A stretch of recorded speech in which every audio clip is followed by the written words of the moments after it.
చేసుకుని చేసుకుని ఆ జ్ఞాన శక్తితోటే వీడు తెలిసిందన్నదే తెలియదన్నది. తెలియలేదా వాడిని తెలుసుకునేటువంటి ప్రయత్నం చేస్తాడు. వాడు తెలిసిందా అది ఆచరణలో పెట్టి అనుభవం పొందేటువంటి సాధన చెయ్యాలి. ఎంత పాపాత్ముడైనప్పటికీ, ఎందుకంటే వాడు స్వతహాగా ఆ జ్ఞానం అక్కడ ఉన్నటువంటి భగవత్ శక్తి అది తెలియకపోయేటప్పటికీ ఈ శరీరం అనేటి నమ్మకం కలిగి పుట్టాలనే నమ్మకం వల్ల ఈ పాపపు కర్మలు స్వార్థంతో ఈ పాప కర్మలు చేస్తున్నాడు. వాడు చాలా దుర్మార్గుడండి, చాలా పాపాత్ముడండి, ఇన్ని ఇబ్బందులు పెట్టండి, వాళ్ళ పెద్దవాళ్ళని ఎలా హింసించాడండి, ఎన్నో వింటుంటాం. అవన్నీ వాడిలో ఉన్నటువంటి సంస్కారము, కృతజన్మ సంస్కారము అంతకంటే క్రూరంగా ఉండి ఆ భావన ఆ ప్రవర్తన మళ్ళీ అదే విధంగా ఇక్కడికి వచ్చేసింది. అటువంటి వాడైనప్పటికీ ఎంత పాపాత్ముడైనా సరే తన చిత్తాన్ని శుద్ధి చేసుకోవడానికి భగవంతుని వైపుకి మలుచుకొని భగవంతుని యందు భక్తి ఏర్పాటు చేసుకుని భక్తి కలిగి ఉండి ఆ విశ్వాసం కలిగి ఉండి వాడు నిరంతరం భగవత్ చింతన చేసినట్లయితే వాడు పుణ్యాత్ముడే అవుతున్నాడు. మరి పాపం నశించాలంటే వీడు పుణ్యకర్మలు చేస్తేనే కదండి, భగవత్ చింతన చేస్తేనే గాని పాపం పోదు. అంటే ఇప్పుడు మురికి నీరు ఉన్నాయండి, మురికి నీరు అవన్నీ శుభ్రం చేయాలంటే ఏం చేస్తాం? మంచి నీటితోటి మురికి నీటిని తీసేస్తాం, చిమ్మేస్తాం. అలాగే వీడిలో ఉన్నటువంటి పాప భావాలన్నీ పోవాలంటే పుణ్యకర్మలు వీడు చెయ్యాలి. పుణ్యకర్మలు చెయ్యాలంటే ఈ దాన ధర్మాలు ఇవన్నీ చేయడమేనండి అంటే అవన్నీ చేస్తే చెయ్యొచ్చు, చెయ్యకూడదని ఏమీ లేదు. కానీ ఎలా చెయ్యాలి? నిష్కామ కర్మగా చెయ్యాలి. నేను చేస్తున్నట్టు భావన లేకుండా చెయ్యాలి. ఇదంతా భగవంతుని సొత్తే, ఇదంతా సృష్టి మొత్తం కూడా భగవంతుడిదేగా. నువ్వు వచ్చేటప్పుడు ఏం పట్టుకొచ్చావు? పూచికి పుల్లన్న పట్టుకొచ్చావా? ఏమీ లేదు. పోనీ పోయేటప్పుడు ఇక్కడ ఇంత సంపాదించి ఇంత పాండిత్యం ఉంది ఏమైనా తీసుకుపోతున్నావా? ఏమీ లేదు. అన్ని ఇవంతా కూడా భగవంతుడికి వీలుగా అన్ని చేశాడు భగవంతుడు. ఇదంతా ఆయన యొక్క వైభవమే, ఆయన యొక్క వికృతి. వాడుకోవడం వల్ల నష్టపోవట్లా, నమ్మి మాది నేను నాది అనే రెండు స్వార్థంతో వాడు చేసిన చిన్నదైనను పెద్దదైనను రెండింటి వెనుక మహాసముద్రమే కలదు. అది నువ్వు ఎటువంటి ఏ విధంగా కర్మ చేస్తున్నప్పటికీ దాని వెనక ఉన్నటువంటి ఆ పరమాత్మ శక్తిలో ఏ మార్పు లేదు. ఆలోచనలో మార్పు, చేసేటువంటి వ్యవహారంలో తేడా. కానీ ఇప్పుడు ఆ వ్యవహారం ఆలోచనని కూడా మార్చుకున్నాడు. ఎందుకని? ఈ జన్మల పాలవుతున్నానంటే వాడు తెలుసుకున్నాడు. దేని వల్ల నష్టపోతున్నాడో తెలుసుకున్నాడు. ఇంకా నష్టపోవడానికి ఇష్టపడట్లేదు, ధరించడానికి నిరంతరం ప్రయత్నం చేస్తున్నాడు. అందుకని అటువంటి అవకాశము చిన్నదైనా సరే పెద్దదైనా సరే, అంటే ఏమండి మాకు ఆ పెద్ద పెద్ద మంత్రాలు రావండి అంటే దానికి పెద్ద మంత్రాలే చదివితే సరిస్తాడని ఎక్కడా లేదు. ఏకాగ్రతతోటి భక్తితోటి చేసినప్పుడు 2 అక్షరాలు రామ మంత్రమైన వాడిని తరింపజేస్తుంది. అందుకే తారక మంత్రము మనకి పాట కూడా ఉంది కదా, తారక మంత్రం అంటేనే తరింపజేసేటువంటిది. కాబట్టి చిన్నతరంగము ప్రాణి అధైర్యం ఉండవలసిన పని లేదు. తన ఎందలి అంతర్యామియు పరమాత్మను తెలుసుకొనిన చాలును. ఆ పరమాత్మ అందరి యొక్కయు జన్మ హక్కు అని గీతాచార్యులు సర్వస్య అను పదము ద్వారా భేరీ మ్రోగించి చెప్పుతున్నారు. అది ఏ రకమైన సందేహం లేకుండా, ఏ రకమైన అనుమానం లేకుండా, ఏదో చెప్పనట్లుగా కాకుండా గట్టిగా ధైర్యంగా ఆ భేరీ మ్రోగించి శబ్దం చేసి మరీను డంకా మోయించల్లా చెప్తున్నారనమాట. ఎందుకంటే వాడిలో హృదయాంతరాల్లో ఏ రకమైన అనుమానం సందేహం ఉన్నప్పటికీ వాడు ఆ నిర్వికారంగా ఆ నమ్మకంలో పూర్తిగా ఉండలేడు. అందుకని అవన్నీ కూడా తీసేసుకుని పూర్తి శరణాగతి పొందాలి ఈశ్వరుడికి. భగవానుడు ప్రతి వానికిని అతి సమీపమును హృదయమందే వర్తించుతున్నారని భావము. భగవంతుడు ఎక్కడో బయట ఎక్కడో లేడు. తెలియక పూర్వం బయట ఉన్నాడు అనుకున్నాం, కానీ తెలిసిన తర్వాత హృదయం అందే ఉన్నాడని తెలిసిన తర్వాత ఇంకా వీడు ఎక్కడికి వెళ్లాల్సిన పని లేదు. ఎక్కడ ఉన్నవాడు అక్కడే ఉండి చక్కగా తన అంతరంగంగా ఉన్నటువంటి ఆ భగవత్ తత్వాన్ని నిరంతరం చింతన చేయడమే, దాని అందే ఏకాగ్రత కలిగి ఉండటం. అలా చేసిన కావున శిక్షకుడు చెంతనే ఉన్నాడని గ్రహించి పాపకృత్యములను చేయక భగవత్ప్రీతికరములైన కార్యములనే ధర్మ కార్యములనే చేయవలను. అది ఆ భగవంతుడు ఎక్కడ ఉన్నాడు, నేను చేసేటువంటి పనులు పాపకర్మలు గాని పుణ్యకర్మలు గాని ఆయన ఏమైనా చూస్తున్నాడా పెడుతున్నాడా అంటే ఆ భగవంతుడు ఎక్కడో లేడయ్యా, నీ హృదయంలోనే ఉన్నాడు, అతి సమీపంలో ఉన్నాడు. అంటే అంత దగ్గరగా ఉన్నటువంటిది ఇంకొకటి లేదు వీడికి. నీడ వీడు నీడకి అసలు దానికి ఏం తేడా ఉంటుందండి? ఎంత దూరం ఉంటుంది? అసలు దూరమే లేదు. నీడకి దానికి ఏ రకమైన తేడా లేదు, దూరము లేదు. అలాగే వీడు భ్రమలో ఉన్నంత మాత్రాన, వీడు జీవుడు అనే భావనలో ఉన్నంత మాత్రాన అంతరాత్మ ఎంతో దూరంలో లేదుగా భగవత్ శక్తి. ఆ భగవత్ శక్తి ఉండబట్టే జీవుడు అనేటువంటి భావన అది కూడా ఏర్పడింది వీడికి. ఇప్పుడు ఆ భావాన్ని తీసేసుకుంటున్నాడు. ఎప్పుడైతే భావాన్ని తీసేసుకున్నాడో ఉన్నది ఉన్నట్లుగా, ఉన్న సత్యం ఉన్నట్లుగా అనుభవం అవుతుంది. దానికి ఈ భగవంతుడు చూడట్లేదులేని పాపకార్యాలు చెయ్యకూడదు, ఆయన శిక్షించేవాడు ఎక్కడో లేడు, నీ అంతరాత్మగానే ఉన్నాడు. అందుకేగా ఆ కర్మ ఫలాల్ని మళ్ళీ అనుభవించాలని శరీరాన్ని ఏర్పాటు చేస్తున్నాడు నీకు. అంటే నీ మతే నీ గతికి కారణమవుతుంది. నీ మతిని శుద్ధి చేసుకో.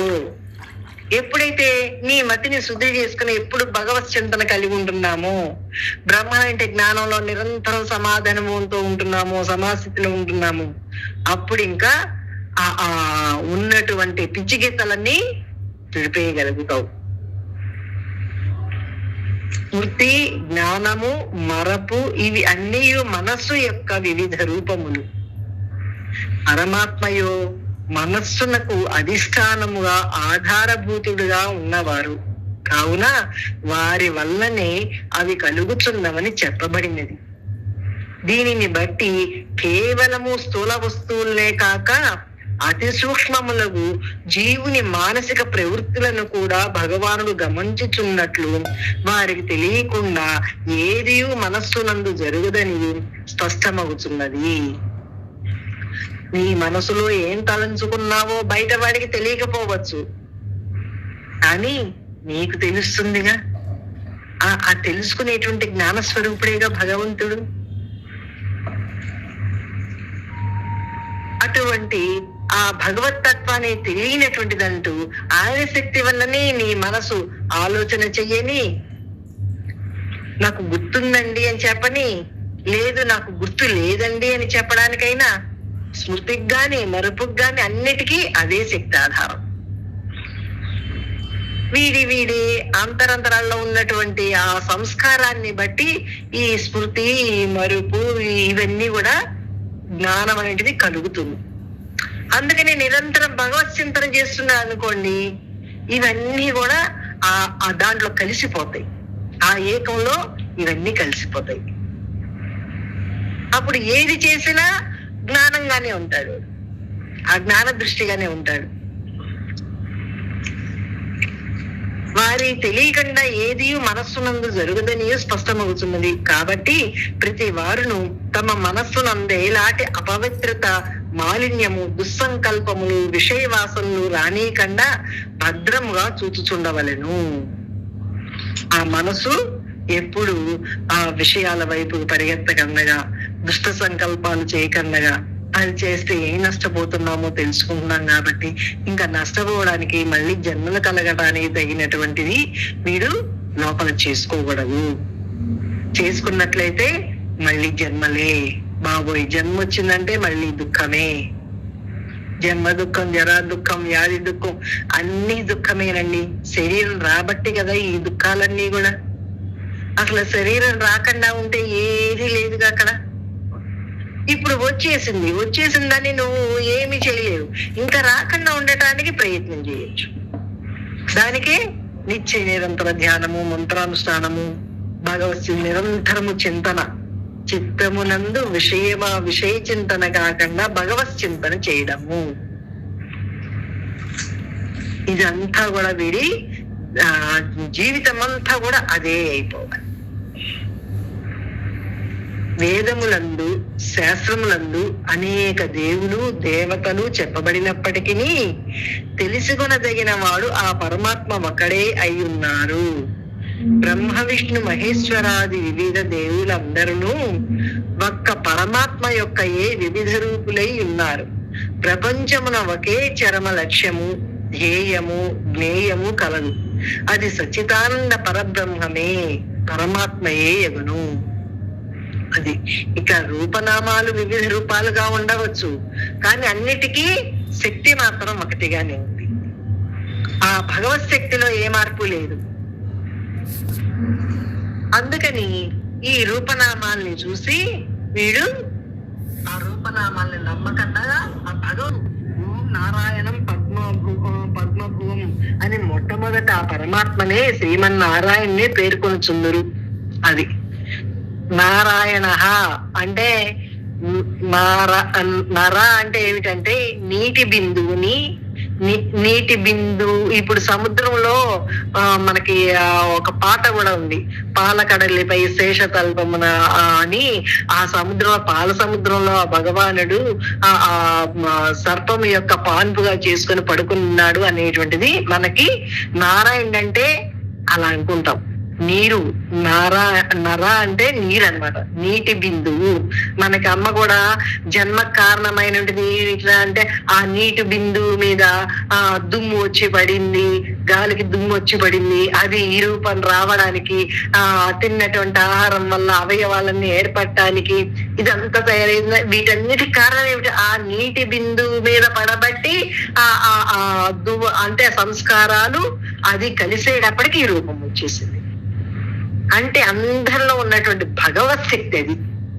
నారాయణ అంటే సర్వత్రా అంతటా నిండి వీగుతాంటి మహాశక్తి అది.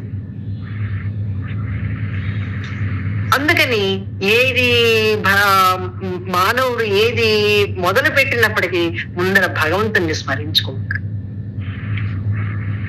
ఆ భగవత్ స్మరణతోటే ఏ పని చేసినప్పటికీ, అంటే ఆ భగవత్ స్మరణ వల్ల ఆ భగవంతుని యొక్క కృప వీడి యందు ఉండి వీడి చేసేటువంటి పని సఫలీకృతం అవుతుందని. అలాగే వీడి సాధన కూడా నిరంతరం వాడిలో ఉన్నటువంటి ఆ మాలిన్యం అంతా తొలగాలంటే నిరంతరం భగవత్ చింతన చేయాలి. భగవత్ చింతనతోటే ఆ మాలిన్యం అంతా పోతుంది. నిర్మలత్వం చెందాలంటే మనసు భగవత్ చింతనే, అది తప్ప ఇంకో మార్గం లేదు. భగవంతుడు ఎసటనున్నాడు? అందరి యొక్క హృదయమున వసించుచున్నాడు. స్మృతి, జ్ఞానము, మరుపు ఎవని వల్ల కలుగుతున్నది? ఆ పరమాత్మ వల్ల. దగిన వారెవరు? వేదాంతమును సృష్టించినదెవరు? వేదములను లెస్సగా తెలిపిన వారెవరు? ఆ పరమాత్మయే. అంటే ఆ భగవంతుడు సర్వత్రా ఎలా వ్యాప్తి చెంది ఆయన సృష్టిలో ఏ రకమైనవి ఉన్నాయో, ఎలా సృష్టింపబడినవో, మళ్ళీ ఆ సృష్టి నుంచి మళ్ళీ భగవంతుల్లో ఎలా కలిసిపోతున్నాయో, ఇవన్నీ కూడా మనకి ఈ భగవద్గీతలో చక్కగా తెలియపరిచారనమాట. ఏది ఏ గ్రంథం పట్టుకున్నప్పటికీ, ఏ శాస్త్రం పట్టుకున్నప్పటికీ, ఏ వేదంలో చెప్పినప్పటికీ ఏం చెప్తున్నారు? నువ్వు శరీరానివి కావు, ఇది ఒక తొడుగులాగా తొడుక్కొని వచ్చినటువంటివి. ఆ శరీరం తొడుక్కునేటప్పటికే జీవుడు అనేటువంటి పేరు వచ్చేసింది. అంతేగాని శక్తిలో ఏ మార్పు లేదు. కానీ ఆ శక్తిని జ్ఞానంగా వాళ్ళు లేడుగా. ఆ భ్రమలో ఉన్నప్పుడు, అజ్ఞానంగా ఉన్నప్పుడు పుట్టానేటువంటి నమ్మకంలోనే ఉంటున్నాడు. అందుకనే జన్మలు కలుగుతుంది. ఇప్పుడు నేను పుట్టని వాడిని అని తెలుసుకున్నాడు. తెలుసుకొని దాని ఎందే విశ్వాసం కలిగి ఆ ఏకాగ్రతలోనే ఎప్పుడైతే మన మైండ్ ఉంటుందో ఇంకా జన్మరాహిత్యానికి దగ్గరవుతూ ఉంటాడు. ఆ మోక్షానికి దగ్గర అవుతూ అవుతూ అవుతూ నిరంతరం ఆ స్థితిలో నిలబడిపోయినప్పుడు ఇంకా అదే మోక్షం.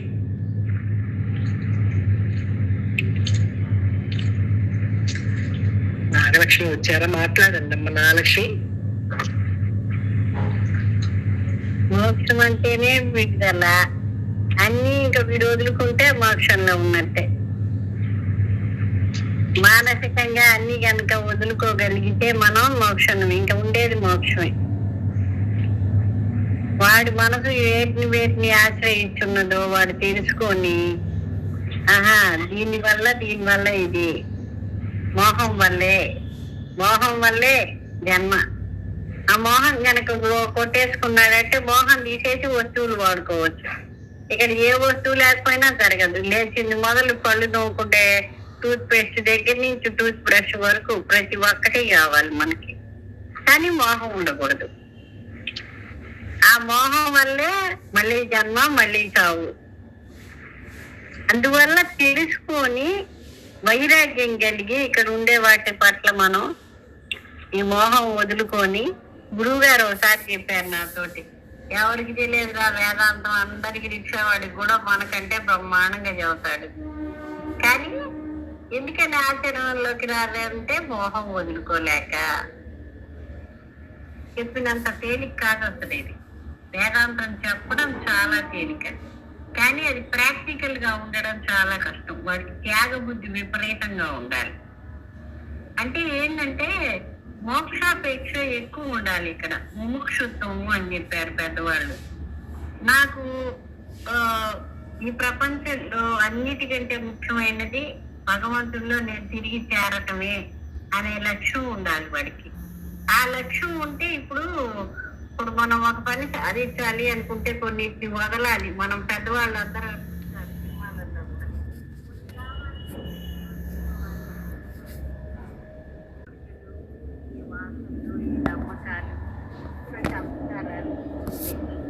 అందుకని ఇది కనుక మనం వదిలించుకున్నామంటే ఇంక ఉండేది మోక్షమే. అప్పుడు శరీరం ఏ క్షణంలో పడిపోయినా ఇంక మోక్షమే వాడికి.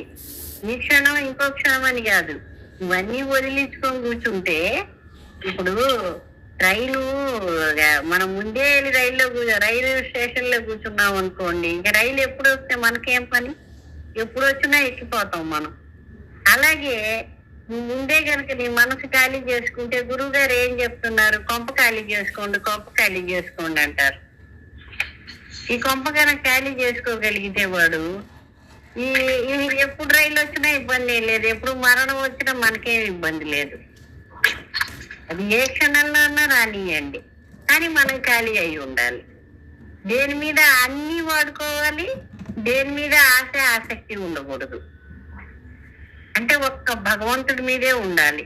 ఒక చేత్తో ప్రపంచం, ఒక చేత్తో భగవంతుడు పట్టుకుంటే మనం భగవంతుడిని పొందలేం.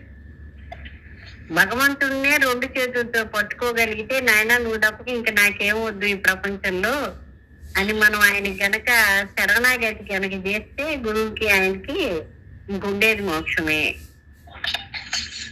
మనం ఎంత పాఠం విన్నా, పాఠం వినేటప్పుడు మధురంగానే ఉంది కాదన్నాను నేను. ఇప్పుడు ఎవరన్నా మహాత్ములు బోధ చేస్తుంటే అది మధురంగానే ఉంది, కానీ మనలో ఉండేటువంటి గుణాలను వదులుకోవడానికి మనం ఏడుస్తుంది మన మనస్సు. ఎందుకంటే వాటితోటి మమేకమైపోయింది అది అనేక జన్మల నుంచి. వాటిని వదులుకోవడానికి దానికి నచ్చదు అది. కానీ అక్కడే వాడు తెలివిగా విచారణ చేసుకోవాలి. ఇది ఇంకొకటి తెలిసేది కాదు. ఇప్పుడు ఒకడు మోక్షానికి పోతున్నాడో, ఒకటి జన్మకు పోతున్నాడో వాడికి తెలిసేది కాదు. అది ఒకడికి చెప్పేది కాదు. అది సీక్రెట్ గా జరిగిపోయేది. గురువు గారు చెప్పారు మనకి. నిన్న మొన్న ఒక దాంట్లో కూడా చదివాము మనం, భగవద్గీతలో కూడా. పూలల్లో ఉండేటువంటి వాసనలాగా సూక్ష్మాతి సూక్ష్మంగా ఉన్నాయి జీవుల్లో వాసనలు. అవి తీసుకొని ఇంకో శరీరానికి పోతున్నాడు వాడు. అట్లాగే నువ్వు మోక్షానికి పోవాలి అంటే అన్ని వాసనలు నువ్వు పోగొట్టుకోవాలి. చాలా తేలిక, మనం విన్నవన్నీ హాయిగా చెప్పుకుంటున్నాం, సంతోషం. కానీ వదులుకుంటే గాని మోక్షం కలగదు. ఇప్పుడు గురువు గారు మొదటి రోజే చెప్తారు ఇది. ఏం చెప్తారు? ఇది ప్రాక్టికల్ నాలెడ్జి. ఇది ఊరికే మాటలతో వాచా వేదాంతం ఏమాత్రం ఉపయోగం ఏం లేదు. ఊరికే కాలక్షేపానికి మాట్లాడుకోవడమే. దానివల్ల ఏమవుతుంది, ఏ కర్మ తయారవుతూనే ఉంటాయి, జన్మలు వస్తూనే ఉంటాయి. కానీ ఎప్పుడు కూడా అనుభవంగా ఉండాలి వాడు. అనుభవంగా ఉంటే కానీ మోక్షం కలగదు మనకి. ఇదంతా ఏంటంటే సీక్రెట్ గా జరిగిపోతుంటుంటుంది, మనకి తెలియకుండానే జరిగిపోతుంటుంటుంది. అందువల్ల ఏంటంటే ప్రతి క్షణం నీ మనసు నువ్వు కనిపెట్టుకొని ఎప్పుడు అది ఖాళీగానే ఉండేటట్టు చూడాలి. ఇంకా నీకేముంది ఇక్కడ? ప్రతిదీ ఎండమావులు చేసుకొని ప్రతి దాంట్లో దోష దర్శనం చేసుకుంటూ నీకు ఇక్కడేమి నిజమైన ఆనందం ఇక్కడ లేదని నువ్వు తేల్చుకోవాలి. అది నీ మనసుకి నువ్వు చెప్పుకోవాలంటే. ఇక గురువు చెప్పి వదిలిపెట్టిందావు ఇంకా మనందరినీ. అమ్మా ఇది నువ్వు వెళ్లాల్సిన మార్గం ఇది, అది కూడా వాడిష్టమే. ఎవరిని నిర్బంధించేదే లేదు ఇక్కడ అసలు. జీవుడు కడు స్వతంత్రుడు. మొన్న ఎక్కడో చెప్పి చదివే నేను. వాడు కడు స్వతంత్రుడు. నువ్వు ఎటైనా పోవచ్చు, ఇటైనా పోవచ్చు. ప్రేయస్సు శ్రేయస్సు రెండు చెప్పారు. ఒకవైపు పోతే జన్మ, ఒకవైపు పోతే జన్మ లేదు, జన్మరాహిత్యం. మరి అనేక జన్మల నుంచి మనసు ఇటువైపు పోవటమే దానికి నచ్చింది పాపం. అందుకని అది ఎంతసేపటికి పిల్లోని కట్టేస్తే తాడు తెంచుకొని వాడు ఎట పరిగెత్తాలని చూస్తాడో బయటికి, మన మనసు కూడా అంతే. కానీ ఏంటంటే దానికి నచ్చ చెప్పుకొని దాన్ని బతువిలాడుకొని, అమ్మ అటు పోతే నువ్వు నష్టపోతావు, మళ్ళీ ఇబ్బంది పడతావు అని ఎట్లాగోట్లా దానికి నచ్చ చెప్పుకొని సాధన చేయించాలి మరి మనం. అది ఒక్క మానవ జన్మలోనే వీలవుతుంది, ఇంకే జన్మల్లో వీలు కాదు ఈ రకమైన సాధన. మరి అసలు మనసుని నువ్వు గుర్తించి దాని శాస్త్రాలు గ్రహించాలన్నా నీకు తెలియబడాలి. మాయ ఏం చేసేస్తుందంటే మహాబలంగా ఉంటుంది, అది సుడిగాలిలాగా ఫోర్సుగా ఉంటుంది. అసలు వాడిని అది ఆలోచించుకొనివ్వదు, అది లాక్కెళ్ళిపోతూ ఉంటుంది వాడి పూర్వజన్మ వాసనను బట్టి. ఇక ఎవడు వ్యక్తిగతంగా చెడ్డవాడు కాదు, అసలు వాడి వాసనలే వాడిని తీసుకెళ్లిపోతున్నాయి. మంచోళ్ళని మంచి వైపు లాక్కుపోతున్నాయి, చెడ్డవాడిని చెడ్డ వైపు లాక్కుపోతున్నాయి. చెడు వాసనలు ఉంటే చెడు వైపు వెళ్ళిపోతున్నాడు, మంచి వాసన ఉంటే మంచి వైపు వెళ్తున్నాడు. ఇది ఒక ప్రవాహ వేగంగా ఉంది అసలు ఇది. కానీ ఇప్పుడు గురువు గారు వచ్చి మనకి చెప్పి నిశ్చితంగా నీ మనసుని నువ్వు పరిశీలించుకోమ్మా, ఎప్పుడు ఆ ఒక్కటి తప్ప ఇంకొకటి లేదు, ఎప్పుడు మనసుని అలాగే పెట్టు, దాని పక్కన ఇంకోటి చేర్చవాకు అని చెప్పారు మనకి. మరి వాడు మనసుని ఎంత నిశ్చితంగా పరీక్షగా చూస్తే కదా ఇదంతా చేయగలిగేది. మరి భగవద్గీత చదువుకుంటున్నాం, మంచిది, చాలా మంచిది. కానీ మన మనసుని మనం స్టడీ చేయాలిగా. అదేగా జన్మకు కారణమైంది, అదేగా. అది ఎటుపోతున్నదో ఇప్పుడు బాహ్యంగా అయితే అన్ని చూస్తున్నాం మనం. పిల్లల్ని ఎంత జాగ్రత్తగా చూసుకుంటాం, వాళ్ళని ఏం కింద పడితే మెంకనీయకుండా, బయటికి పోనీయకుండా ఎట్లా కాపాడుతాం, అట్లా మన మనసుని మనం కాపాడుతున్నామా విషయాల్లోకి, అరిషద్ వర్గాల్లోకి దూరకుండా.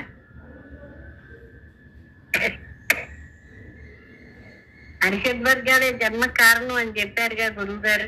కల్తీ తీసేసి వాడుకోమన్నారుగా, అవి ఇంకా తేలిగ్గా చెప్పారు. ఇప్పుడు నువ్వు కూరలు తెస్తున్నావు, ఆ కూరలకి నీకు తెలియకుండానే చెక్కు తీస్తున్నావు, పుచ్చు కనపడితే తీసేస్తున్నావు, ఇంకోటికి చెప్పట్లేదు, సృష్టిని కూడా ఇలా వాడుకో అన్నారు. అసలు అది ఎంత పాఠం అండి మరి మనం ఆలోచించగలిగితే. ఇంకోటి చెప్పారు, ఎప్పుడు అమ్మ పుస్తకంలో చదివాను నేను. ఒక స్పూన్ పోతే ఆడవాళ్ళు ఎట్లా ఎత్తుకుతారో అలాగే అన్నిట్లో బ్రహ్మ పదార్థాన్ని ఎత్తుకోమన్నారు. నిజంగా ఒక వస్తువు మనకు అవసరమైంది కనపడకపోతే ఓ చిన్న గిన్నె గ్లాసు ఏదో ఒకటి ఆడవాళ్ళకి సహజంగా స్టీల్ సామాన్ల మీద ఎక్కువ ప్రీతి ఉంటుంది. ఎన్ని డబ్బులు పోయినా ఊరుకుంటాం, కానీ డబ్బాలు గ్లాసులు పోతే ఊరుకోరు. అది ఎందుకు వస్తుందో కూడా తెలియదు నాకు కూడా. మరి అట్లాంటిది దాన్ని పోల్చి చెప్పారమ్మ. ఒక స్పూన్ ఎక్కడన్నా పడిపోతే బిందెల కింద అలమల్లల్లో గోళ్లల్లో నువ్వు ఎట్ట ఎత్తుకుతావో అట్టాగే బ్రహ్మ పదార్థాన్ని ఎత్తుకుంటా అన్నారు. మరి అంటే ఈ సృష్టిని వాడుకోవాలి, నీ కర్మ తయారు కాకూడదు. ఇప్పుడు నేను ఎంతో మంది చెప్పినవి వింటున్నావు, యూట్యూబ్ లో వింటున్నావు, బయట వింటున్నావు. కానీ అమ్మ చెప్పినంత తేలిగ్గా ఎవరు చెప్పలేకపోయారు ఈ వేదాంతాన్ని అసలు. ఏ చదువు రాని వాడికి కూడా అర్థమైపోయేట్టు. సరే చదువుకున్న వాళ్ళు ఎటు చదువుతారా, అది పక్కన పెట్టేయండి. సింపుల్ గా పొరలు దొరికే విధానంలో బ్రహ్మజ్ఞానాన్ని చెప్పిందామా? ఓ రోజు ఆశ్రమంలో చెప్పారు, నేను అక్కడే ఉన్నా. ఇడ్లీ పొయ్యి మీద పెట్టారు. ఇప్పుడు కాసేపు ఉడకాలి కదా, 10 నిమిషాలు 15 నిమిషాలు ఆవిరి మీద, అలాగే సమాధిలో ఊరాలి అని చెప్పారు. వెంటనే నువ్వు పొయ్యి కట్టేస్తే ఇడ్లీ రావు కదా, మరి ఉడకాలి కదా. అలాగే ఈ జీవత్వం అంతా అనేక జన్మల నుంచి ఉన్నదంతా నశించిపోవాలి అంటే ఆ ఆవిరి మీద ఇడ్లీ తయారైనట్టు ఆ పొయ్యి సగకి, అలాగే నిరంతర సమాధిలో ఉంటే గాని ఈ జీవత్వం అనేది నశించదు.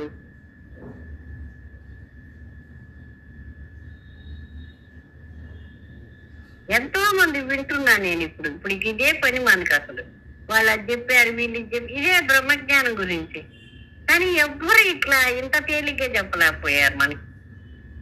సింపుల్ గా హాయిగా ఉంది ఈ పాఠం మనకి, మనం అనుభవంలో పెట్టుకోగలిగిన ఇది ఉంటే. అయితే ఏంటంటే దీనికి ధీరత్వం ఉండాలి. అన్ని త్యాగం చేయడం అంటే మాటలు కాదు, అది మనసు అంగీకరించదు, ఏడుస్తుంది అది. ఎందుకంటే దాంతో కలిసి బతకడం అలవాటైంది దానికి. ఏది వదులుకోవాలన్నా లోపల దుఃఖపడుతుంది అది. కాదు, నాకు మోక్షమే కావాలంటే ప్రతిదీ నేను వదులుకోవాల్సిందే. గురువు గారు చెప్పారు, నీకు దేని మీద ఆశ ఉండకూడదు, దేని మీద మోహం ఉండకూడదు. దేని మీద ఆశ ఉన్నా మళ్ళీ వస్తావు, దేని మీద కోరుకున్నా మళ్ళీ వస్తావు. చాలా ప్రమాదకరం. ఈ కోరిక వల్లే జన్మ తీసుకుంటున్నావు. కోరికే కొంప కారణం. ఇంకా తేలిగ్గా ఇదిగా చెప్పారు. అందుకనే దోష దర్శనం చెయ్యాలి.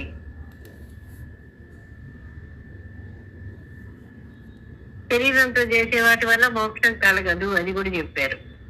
శరీరంతో నువ్వు ఎన్ని పూజలు చేసినా, ఎన్ని నైవేద్యాలు పెట్టినా దాని వల్ల మోక్షం కలగదు, అది కూడా చెప్పారు. పరిపూర్ణానంద స్వామి కూడా చెప్పాడు. ఆయన కూడా ఏం చెప్పాడు, నీళ్ళల్లోకి దూకటానికి మనము ఈ కళ్ళకి గ్లాసులు, మళ్ళా చెవులకి ఇవి నీళ్లు, చెవులలోకి నీళ్లు పోకుండా ఒంటికి ఓ స్విమ్మింగ్ డ్రెస్ లాగా అన్నీ చేసుకొని నీళ్ళలోకి దూకుతాడు. ఈ పూజలు జపాలు ఇవన్నీ ఎట్లాంటివంటే ఇట్లాంటివి నీళ్ళలోకి దూకటానికి. అంటే ఆత్మజ్ఞానం కూడా ఇవన్నీ ఎందుకు అంటే చిత్తశుద్ధి. ఈ చిత్తశుద్ధి వల్ల జ్ఞానం వస్తుందని. కానీ ఇవి జ్ఞానం కాదు. అది కూడా కోరిక లేకుండా చేస్తే. భగవంతుడి పూజ చెయ్యండి, చెయ్యొద్దని అసలు ఎవ్వరు అన్నారు, హాయిగా చెయ్యాలి. కానీ మిమ్మల్ని మీరు మర్చిపోయి చేయాలి. ఏ కోరిక లేకుండా, శరీరం ఉంది అనే ఇది లేకుండా చెయ్యాలి. శరీర స్ఫురణ లేకుండా ఆయన్ని కూడా ప్రేమించగలగాలి మనం.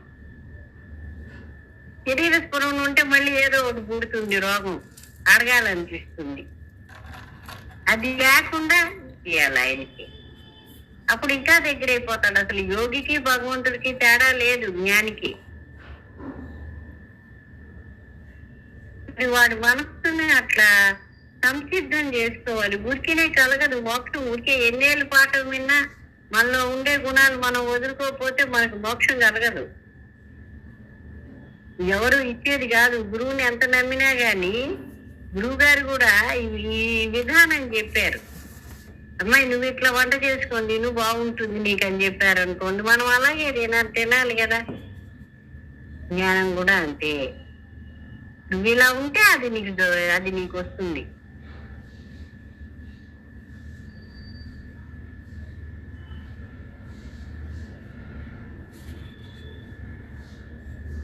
ఒక చిన్న ఉదాహరణ, మొన్న రాజేశ్వరి చనిపోయిన రోజు అమ్మ చెప్పారు, ఇంకా లోతుగా విచారించాల్సి వస్తున్నది.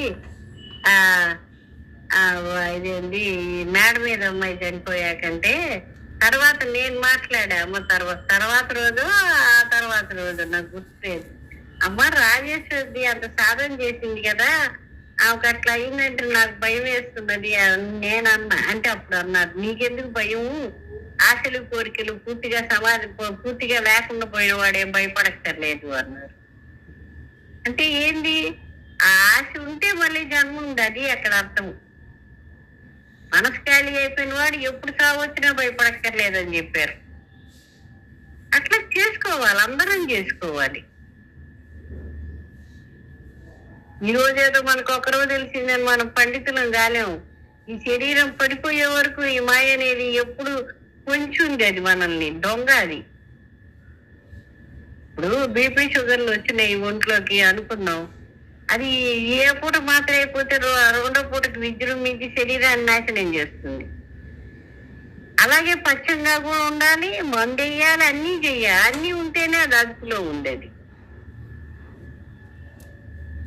అలాగే ఈ మాయ కూడా ఏంది? నీతోటే ఉంది. ఈ శరీరం ఉన్నన్నాళ్ళు ఇదంతా మాయా కార్యమే.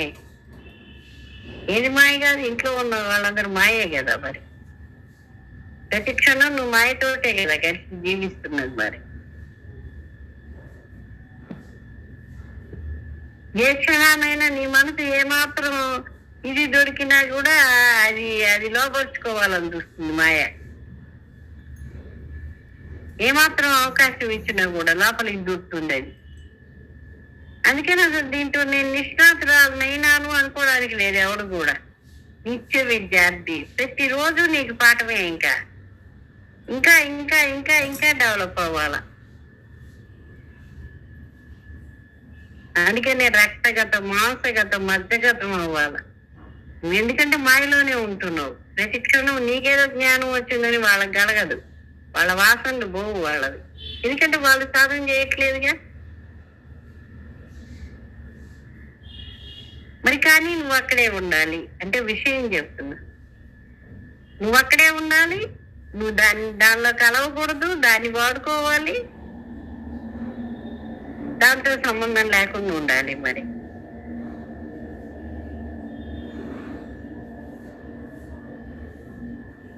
అందుకనే గురువు గారు చెప్పారు, ఇది ఒంటరి ప్రయాణము, ఎవ్వడు లేదు నీకు.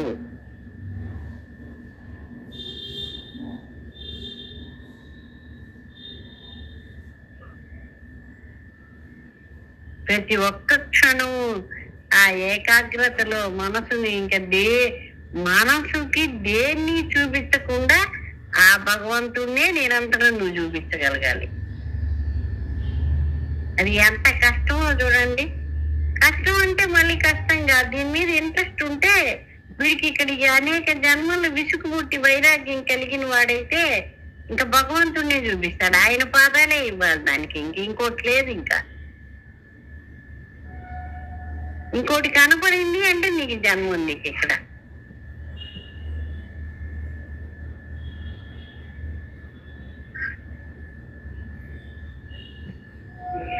అన్ని వాడుకోవాలి, అన్ని అందరితో కలిసి ఉండాలి, కానీ ఏది నీ మనసులో ఉండకూడదు. నీ మైండ్ ఎప్పుడు ఖాళీగానే ఉండాలి.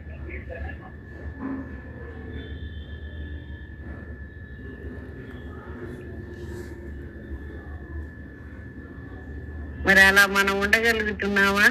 అరిషడ్ వర్గాలను వదులుకోగలుగుతున్నామా? ఎవరికై వాడు ఆలోచించుకోవాలి. ఎవరికి చెప్పక్కర్లా, మనకేం చెప్పక్కర్లా. ఎవరు వాడికి ఒంట్లో హాయిగా ఉందనుకోండి, వాడికే హాయి ఉంటుంది. ఒంట్లో బాగలేదు అనుకోండి, వాడే బాధపడుతున్నాడు. అలాగే మనసు కూడా అంతే.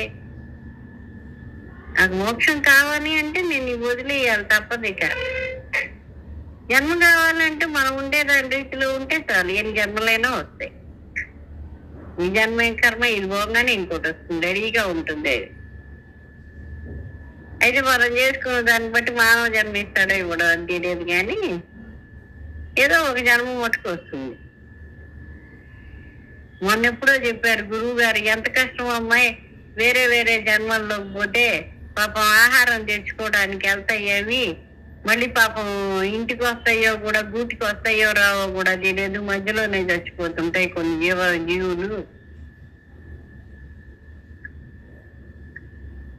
మరి అవి ప్రాణాలేగా పాపం.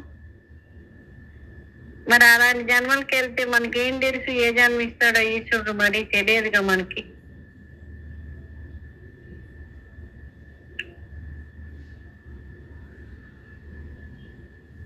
మనం చేసుకున్న దాన్ని బట్టి నిర్ణయం అవుతుంది. అది మనకి చెప్పాడు, చాగంటి కోటేశ్వరరావు గారు కూడా చెప్పాడు. ఈశ్వరుడికి కూడా అధికారం లేదంట మనకి ఏ జన్మ ఇవ్వాలని. మనం చేసిన దాన్ని బట్టి, మన కర్మఫలాన్ని బట్టి, మనం చేసిన పాప పుణ్యాన్ని బట్టి జన్మ నిర్ణయం అయిపోతుంది.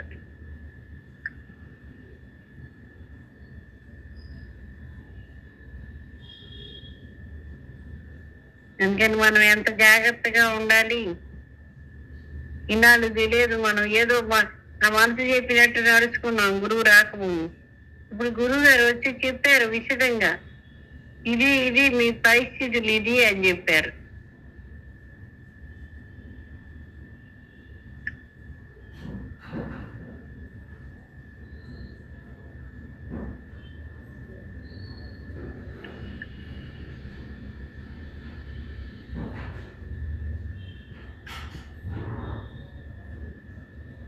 కృష్ణుడు కూడా అదే చెప్పాడు అర్జునుడికి, నాకు ఇటుడివే, సకుడివే, మిత్రుడివే, భక్తుడివే, కానీ నేను మోక్షం లేని నీకు అన్నాడు. అది నువ్వు సొంతంగా నీ మనసును నువ్వు మరలించుకోవాల్సిందే అని చెప్పాడు. నువ్వు సాధన చేసి నువ్వు పొందాల్సిందే అన్నాడు. ఇంకా తప్ప విధులను అడిగి వాళ్ళని అడిగి తెలుసుకోమని చెప్పాడు. ఇట్లా ఆత్మజ్ఞానం చెప్పే వాళ్ళని అడిగి తెలుసుకోమన్నాడు మరి ఆయన.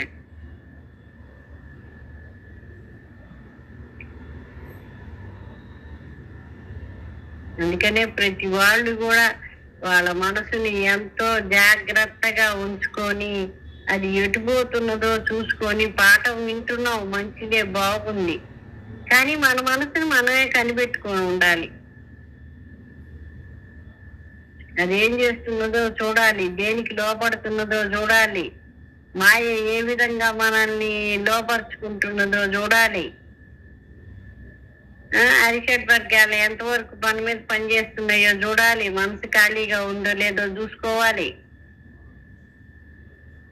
మరి సంసారాల్లో ఉండే వాళ్ళకి ఇదంతా కష్టమే కదా మరి వాస్తవంగా, కానీ మోక్షం పొందాలంటే తప్పదు.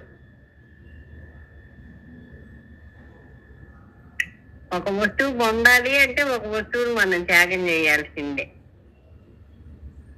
ఇప్పుడు చెప్తారు కదా, తల్లి కావాలి అంటే వాడు ఎన్ని కష్టాలు పడాలి,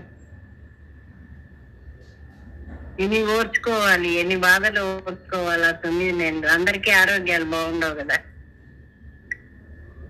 మరి అమ్మ కావాలంటే మరి ఓర్చుకోవట్లా. అలాగే మోక్షం కావాలంటే ఇవన్నీ త్యాగం చేయాలి. ఏవేవి నీ మనసు వేటిని ప్రేమించిందో అన్ని త్యాగం చేయాల్సిందే. ఇక్కడ మోహం అనేదే అడ్డం.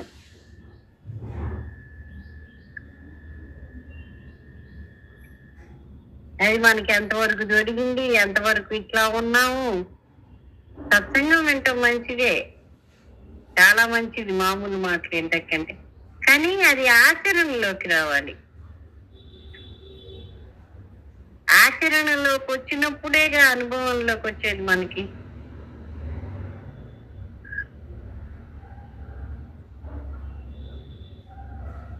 అది అనుభవంలోకి రావాలంటే ముందు మనం దాన్ని ఆచరించాలిగా. అప్పుడేగా మనకి మోక్షం. మరి కష్టమే, చాలా కష్టం. ఇది వదులుకోవాలంటే చాలా కష్టం. పైకి ఏం కనపడదు, లోపల ఏంటంటే దీనికి అంతర్యుద్ధం జరుగుతూనే ఉంటుంది. లోపల యుద్ధం మనలో ఉండే వాసనలకి మనకి జరుగుతూనే ఉంటుంది. మరి యుద్ధం జరుగుతూనే ఉంటుంది. మరి సొంత మనసుకి మళ్ళీ మనసుకి రెండింటికి పోరు జరుగుతూనే ఉంటుంది. మరి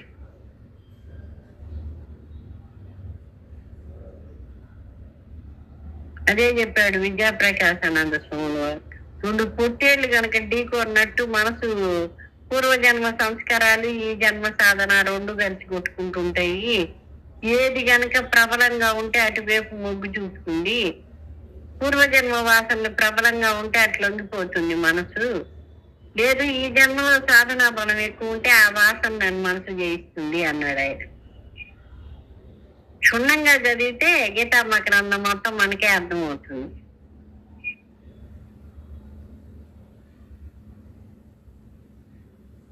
ఇదేగా ఇప్పుడు జరిగేది, అదేగా. అందరం ఎందుకంటున్నాం, మేము సమాధిలో ఉండలేకపోతున్నాం అండి, సమాధిలో ఉండలేకపోతున్నాం. సమాధి అంటే ఏంది? నీ స్వరూపం, నీ సత్యమే కాదు, ఉన్న సత్యం అదేగా, అక్కడే ఉండాలిగా. అది నీ ఇల్లు. అసలు అనేక ఏ జన్మలోనో నీకు భగవంతుడికి మధ్య వేరైపోయినావు నువ్వు, నీలో ఉండే సంస్కారాల వల్ల. ఆ వాసనలన్నీ ఈ జన్మలో నీ సాధన వల్ల పోగొట్టుకుంటే మళ్ళీ నీ ఇంట్లోకి నువ్వు చేస్తావు. మరి ఎనువులు ట్రాన్స్ఫర్ అయినా చివరిలో సొంత ఇంటికి పోయి చేరట్లా, రిటైర్ అయ్యాక చాలా మంది. అలాగే మనం అనేక జన్మలు తీసుకున్నాం. ఇప్పుడు గురువు గారు వచ్చి చెప్పారు, మనలో ఉండే వాసనలు మనం పోగొట్టుకోగలిగితే మనం స్వస్థానము, అది అక్కడ ఏరాల్సిందే ప్రతి ఒక్కడు కూడా. మరి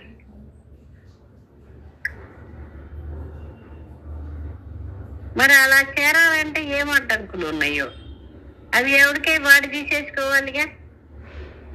మనం గురువు గారికి దండం పెడుతున్నాం, పూలు ఇస్తున్నాం, కాయలు ఇస్తున్నాం, పండ్లు ఇస్తున్నాం, ఏదో మనకి జాతైనవి ఇస్తున్నాం. కానీ వేటి వల్ల మోక్షం కలగదు. మన మనసులో ఉండేవి మనం తీసేసుకోగలిగితే అప్పుడు కలుగుతుంది. గురువు గారే చెప్పారు ఇవన్నీ, నేను చెప్పినవి కాదు. ఆమె చెప్పినవి ఊరికే గుర్తు పెట్టుకొని మళ్ళీ చెప్పుకోవడమే గాని.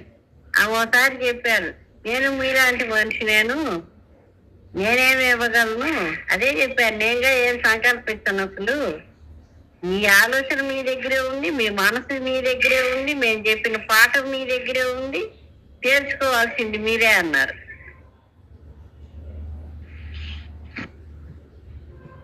ఎప్పుడన్నా మనం అంటే మనసు విషయాల మీద పోతుందమ్మా అంటే దానికి ఏం చెబుతారు, షుగర్ ఉంటే స్వీట్ తింటావా, ఇంకా స్వీట్ తింటే చచ్చిపోతావు తెలుసు కదా అంటారు.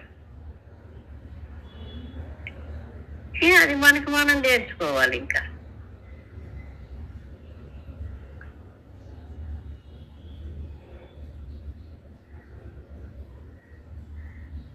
ఆహార విషయంలో అనారోగ్యం వస్తే ఎంత భయపడి పథ్యంగా ఉంటున్నాం, మరి మోక్షం విషయంలో కూడా అదే పథ్యంగా ఉండాలిగా. మరి మనసు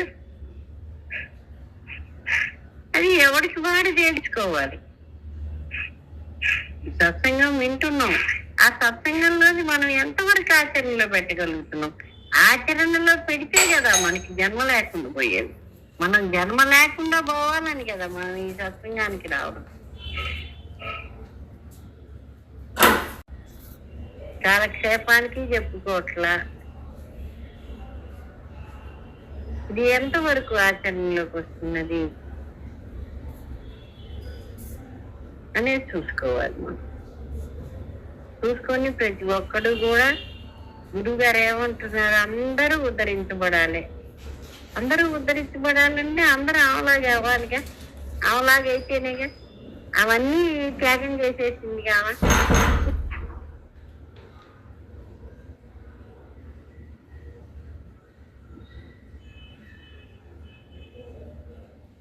హలో,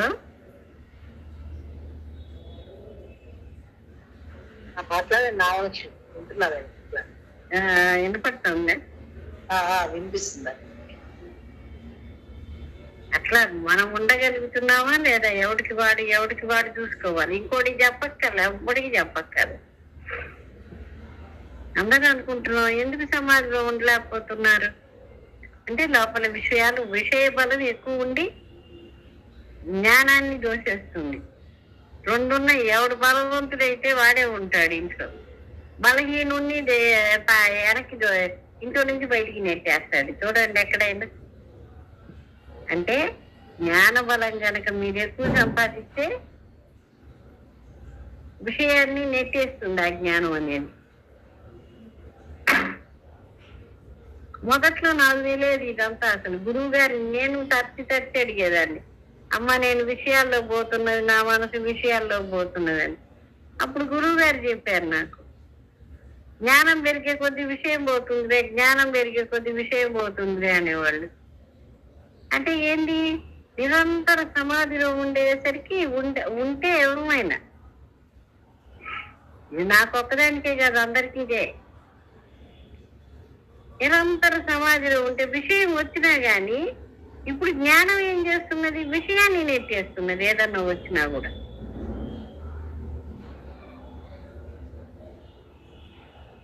అప్పుడు వాడు ఒక్కడే ఉంటున్నాడు, ఇంక ఇంట్లో అందరినీ దోసేసాడు. అంటే ఇక్కడ ఏదో నేనేదో పడిపోయానని నేను చెప్పను, పొరపాటును కూడా చెప్పను అసలు. ఎవరి క్షణం వరకు ఉండగలగాల అది. కానీ ఇప్పుడు నాకు అర్థం అవుతున్నది, నాది నాకే తెలియబడుతున్నది. అది వరకు వెళ్ళి భయపడిపోయేదాన్ని విషయం వస్తే నేను ఏదన్నా, అమ్మో మళ్ళీ నేను జారిపోతున్నానేమో దేవుడు ఇదేందిరా అనుకుండేదాన్ని. అప్పుడు వెంటనే గురుగారికి ఫోన్ చేసేదాన్ని, అమ్మ నా మనసు ఏదో తేడా పడుతున్నదని. అప్పుడు ఆమె చెప్పేవాళ్ళు ఏం కాదులే భయపడబాకనేవాళ్ళు. ఇప్పుడు అడగట్లా, నాకే అర్థం అవుతున్నది. అంటే జ్ఞానానికి ఉండే బలం చెప్తున్నా మీకు నేను. ఇక్కడ ఉపాధి కాదు అసలు, ఉపాధే లేదు అసలు, ఉపాధితో సంబంధం లేదు ఇది. ఈ పాఠం మనకి ఎవరు చెప్పరు ఇట్లా. ఏ మహాత్ములు కూడా వాళ్ళకి తెలిసినా ఇలా చెప్పరు జనాలకి. ఒక్క వరలక్ష్మ గారే చెప్పారు మనకి ఇంత డీటెయిల్డ్గా ఈ జ్ఞానం గురించి. మనసు చేసేదాన్ని నిరంతరం, అసలు ఇదంతా కాదు మనసే కాబట్టి జన్మ కారణం. ఇన్ని పుస్తకాలు చదివినా ఇంత డీటెయిల్డ్ గా వాళ్ళు చెప్పరు, చెప్తారు కానీ కొంతవరకు చెప్పి వదిలేస్తుంది శాస్త్రం కూడా. ఎందుకంటే ప్రతి ఒక్క క్షణం ఇక్కడ నీ మనసుతోటే ఉంది ఈ పని.